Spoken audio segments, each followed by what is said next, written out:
Home minister, गृहमंत्री आदरणीय अमित भाई शाह, मंच पर उपस्थित हमारे सभी साथी और उपस्थित सभी पत्रकार मित्रों,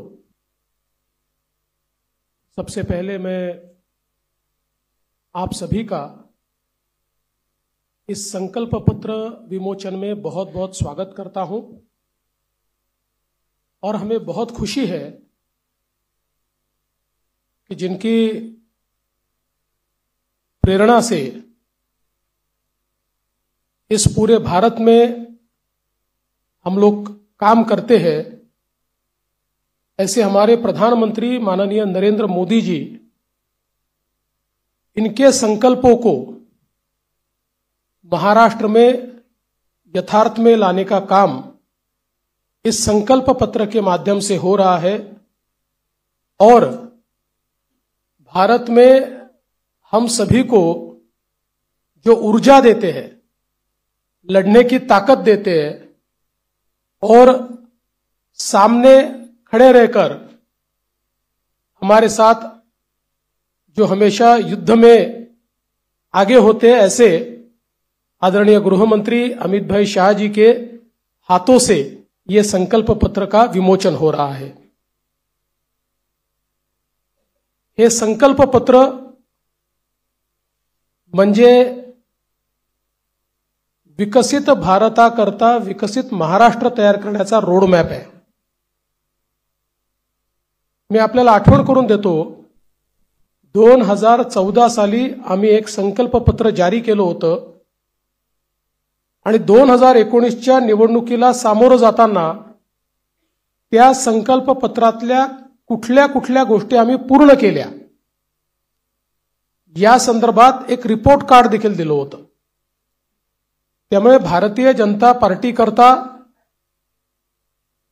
किंवा महायुती करता संकल्प पत्र म्हणजे केवळ कागदाचं डॉक्युमेंट नाहीये, तर त्या दिशेने पूर्ण ताकदीने काम करण्याकरता एक अतिशय पवित्र अशा प्रकारचं हे डॉक्युमेंट आहे। आणि मला याची कल्पना आहे, आज 12 वाजता एक स्थगिती पत्र देखील जारी होणार आहे। या महाराष्ट्रामध्ये ज्यांना केवळ चालणाऱ्या प्रोजेक्ट्सला स्थगिती देण्यामध्ये रस आहे, अशा लोकांचं एक पत्र 12 वाजता या ठिकाणी येणार आहे। पण मी एकच गोष्ट सांगू इच्छितो, महाराष्ट्रातल्या जनतेचा विश्वास हा निश्चितपणे महायुतीवर आहे, भारतीय जनता पक्षावर आहे। आजचं जे संकल्प पत्र आहे याच्यामध्ये अनेक गोष्टी आहेत, पण ज्या 25 गोष्टी आम्ही हायलाइट केलेल्या आहेत, या 25 गोष्टींमध्ये 10 गोष्टी, आमचे पहिले 10 मुद्दे हे जो आम्ही महायुतीचा 10 कलमी कार्यक्रम म्हणून घोषित केला, तेच 10 मुद्दे आमचे असणार आहेत। याच्यामध्ये लाडक्या बहिणींना पुढच्या काळामध्ये 1500च्या ऐवजी 2100 रुपये देण्याचा आमचा संकल्प आहे। शेतकऱ्यांची कर्जमाफी करण्याचा आमचा संकल्प आहे, कारण शेतकऱ्यांना आम्ही ऑलरेडी मोफत वीज दिलेली आहे, पण शेतकऱ्यांची कर्जमाफी आम्ही करतो आहोत आणि त्यासोबत आम्ही भावांतर योजना आणतो आहोत। म्हणजे हमी भावापेक्षा जर कमी भावामध्ये मार्केटची खरेदी सुरू झाली तर हमी भावाने खरेदी तर करूच, पण ज्या ठिकाणी हमी भावाने खरेदी होणार नाही त्या ठिकाणी भावांतर योजना राबवून जो काही मधला डिफरन्स आहे तो थेट शेतकऱ्याच्या खात्यामध्ये टाकण्याचा निर्णय आम्ही घेतलेला आहे। आणि हे आम्ही मागच्या वर्षी देखील करून दाखवलं। आपल्याला कल्पना आहे की आंतरराष्ट्रीय बाजारपेठेमुळे कापूस आणि सोयाबीनचे भाव पडल्यानंतर आम्ही लोकसभेपूर्वी निर्णय घेतला होता की भावांतर योजनेतून आम्ही पैसे देऊ। आचारसंहिता संपल्याबरोबर ते पैसे थेट शेतकऱ्यांच्या खात्यामध्ये आम्ही दिले आहेत। आम्ही या ठिकाणी प्रत्येक गरीबाला अन्न आणि निवाऱ्याचा हक्क हा देण्याचा निर्णय घेतलेला आहे। आणि जी वृद्ध पेन्शन योजना आपण चालवतो, ज्याच्यामध्ये 1500 रुपये आपण देतो, ते 1500 रुपयावरनं 2100 रुपये आपण करण्याचं ठरवलंय। किंबहुना अशा प्रकारच्या सहाय्यतेच्या जेवढ्या योजना आहेत, मागच्या काळामध्ये महायुतीच्या सरकारने 1500 रुपये केले होते, ते 1500 रुपयाचे 2100 रुपये आता पुन्हा महायुतीचं सरकार आल्यानंतर आम्ही त्या ठिकाणी करणार आहोत। यासोबत ज्या जीवनावश्यक वस्तू आहेत त्यांचे भाव स्थिर ठेवण्याकरता आम्ही त्या ठिकाणी मार्केट इंटरव्हेन्शन करणार आहोत। येत्या काळामध्ये 25 लाख रोजगाराची निर्मिती ही महाराष्ट्रामध्ये करण्याचं लक्ष्य आम्ही ठेवलंय। आता ज्या गतिशीलतेनं महाराष्ट्रामध्ये औद्योगिकरण होत आहे आणि एफडीआय मध्ये देशाच्या 52% एफडीआय आपल्याकडे आलाय, मला विश्वास आहे की 25 लाख रोजगाराच्या संधी आम्ही तयार करू आणि त्याचसोबत 10 लाख विद्यार्थ्यांना या ठिकाणी विद्यावेतनाच्या माध्यमातून आम्ही त्या ठिकाणी नोकऱ्या करण्याकरता किंवा त्यांना रोजगार देण्याकरता अग्रसर असणार आहोत। दुसरं, मागच्या 2.5 वर्षामध्ये आम्ही सरकारी नोकऱ्यांवरचा सगळा निर्बंध हटवून जवळपास 1 लाख पेक्षा जास्त, आम्ही 75,000 घोषणा केली होती, पण 1 लाख पेक्षा जास्त नोकऱ्या या सरकारी क्षेत्रामध्ये त्या ठिकाणी दिलेल्या आहेत। आणि यासोबत आमचा प्रयत्न आहे की जो गरीब किंवा मध्यमवर्गीय आहे याला सौर आणि अक्षय ऊर्जेचा वापर करून त्याच्या वीज बिलामध्ये 30% सूट हे आम्ही त्याला देण्याचा प्रयत्न करणार आहोत। त्यासोबत सरकार स्थापनेच्या 100 दिवसामध्ये विजन महाराष्ट्र 2029 अशा प्रकारचं एक विजन डॉक्युमेंट हे आम्ही तयार करू। विज्ञान आणि तंत्रज्ञानाच्या क्षेत्रात आम्ही महाराष्ट्राला पहिल्या क्रमांकावर कसं ठेवायचं हा आमचा प्रयत्न असेल। मेक इन महाराष्ट्राचं जे धोरण आहे ते अधिक प्रभावीपणे राबवून याला मोस्ट प्रेफर्ड डेस्टिनेशन अशा प्रकारची परिस्थिती आम्ही तयार करू। महाराष्ट्राला फिनटेक आणि एआय याचा हब म्हणून आम्ही तयार करू।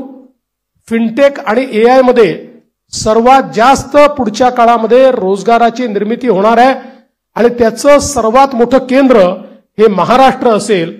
यासोबत एरोनॉटिकल आणि स्पेस या क्षेत्रामध्ये उत्पादनाच्या संधी आहेत, त्या संदर्भात आमचं सरकार काम करेल।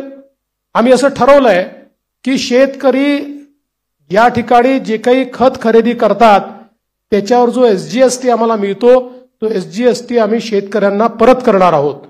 त्यासोबत आम्ही शेतकऱ्यांकरता मोठ्या प्रमाणात जी मूल्य साखळी आहे ती मूल्य साखळी तयार करण्याचा आमचा प्रयत्न असणार आहे, जेणेकरून शेतमालाला त्या ठिकाणी मोठ्या प्रमाणात भाव मिळेल।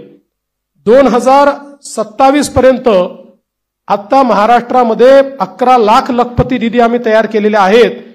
2027 पर्यंत 50 लाख लखपती निधी या महाराष्ट्रामध्ये तयार करण्याचा आमचा संकल्प आहे। अक्षय अन्न योजना ही गरिबांकरता सुरू करण्याचा आमचा संकल्प आहे आणि या ठिकाणी महारथी म्हणजे Maharashtra advance robotic and AI training hub initiative या नावानं मोठ्या प्रमाणात लॅब्स आम्ही तयार करणार आहोत, ज्यातनं या क्षेत्रातली ट्रेन मॅनपॉवर ही आपल्या कॉलेजेसमध्ये आणि शाळेमध्ये सुरू होईल आणि पुढच्या काळात ती पूर्णपणे तयार असेल। महाराष्ट्रामध्ये कौशल्य जनगणना आम्ही करणार आहोत, स्किल सेन्सस, आणि त्या स्किल सेन्ससच्या आधारावर वेगवेगळ्या सेक्टरमध्ये कुठे इंटरव्हेन्शन करण्याची गरज आहे आणि कशा प्रकारे त्या स्किलचा वापर करण्याची गरज आहे याचा प्रयत्न आम्ही करणार आहोत। यासोबत छत्रपती शिवाजी महाराज आकांक्षा केंद्र हे आम्ही तयार करणार आहोत, ज्याच्यामध्ये कोवर्किंग स्पेसेस असतील, इन्क्युबेशनच्या सुविधा असतील, ज्यातनं स्टार्टअप्समध्ये मोठ्या प्रमाणात विद्यार्थी असो किंवा स्टार्टअप करणारे जे नवीन नवतरुण असतील या सगळ्यांना एकत्रितपणे शेअर्ड पद्धतीनं सगळ्या प्रकारच्या प्लग अँड प्लेच्या सुविधा आम्ही देऊ। त्यांना इन्व्हेस्टमेंट न करता आपला व्यवसाय हा त्या ठिकाणी सुरू करता येईल। उद्योजकांना देखील नवीन उद्योजक तयार करण्याकरता 15 लाखापर्यंत बिनव्याजी कर्ज हे देण्याचा आमचा प्रयत्न आहे। आमचे जे विविध महामंडळ आम्ही तयार केलेले आहेत विविध घटकांकरता त्यांना हे बिनव्याजी कर्ज 15 लाखापर्यंत देण्याचा आमचा निर्णय। यासोबत ओबीसी असतील, ईबीसी असतील, ईडब्ल्यू असतील, एनटी असतील, व्हीजेएनटी असतील आणि अर्थातच एससी आणि एसटी असतील या सगळ्यांना शिक्षण शुल्क आणि परीक्षा शुल्काची प्रतिपूर्ती करायची हा निर्णय देखील या ठिकाणी आम्ही घेतलेला आहे। युवांमध्ये मोठ्या प्रमाणात फिटनेस असला पाहिजे या दृष्टीनं स्वामी विवेकानंद युवा आरोग्य आणि फिटनेस कार्ड हे आम्ही तयार करणार आहोत आणि युवांच्या फिटनेस करता एक मोठी मोहीम हातामध्ये घेऊन क्रीडा क्षेत्रामध्ये आणि फिटनेसच्या क्षेत्रामध्ये मोठ्या प्रमाणात संधी उपलब्ध करून देण्याचा आमचा प्रयत्न आहे। गडकिल्ल्यांच्या विकासाकरता प्राधिकरण हे तयार करण्याचा आमचा मानस आहे।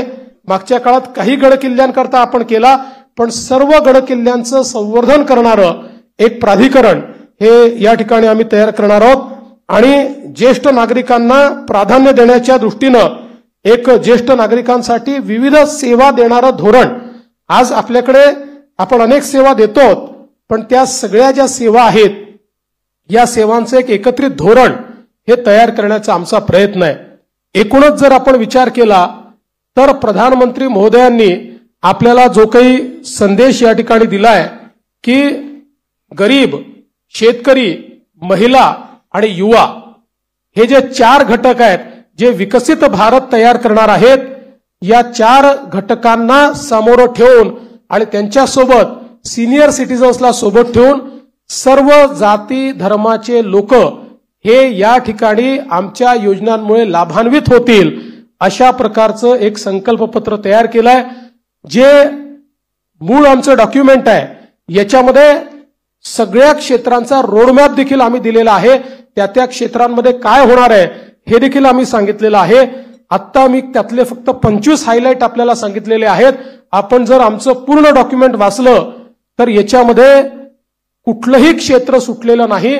सगळ्या क्षेत्रामध्ये विकसित भारताचा रोडमॅप हा आम्ही मांडलेला आहे, विकसित महाराष्ट्राचा रोडमॅप मांडलेला आहे आणि आमचा प्रयत्न आहे जसं आता सुधीर भाऊंनी सांगितलं की या ठिकाणी आम्ही अर्ध्या ट्रिलियनचा मार्क महाराष्ट्राने पार केलाय आणि महाराष्ट्र देशातली पहिली $1 ट्रिलियन इकॉनॉमी करण्याकरता आम्ही सगळे संकल्पित आहोत।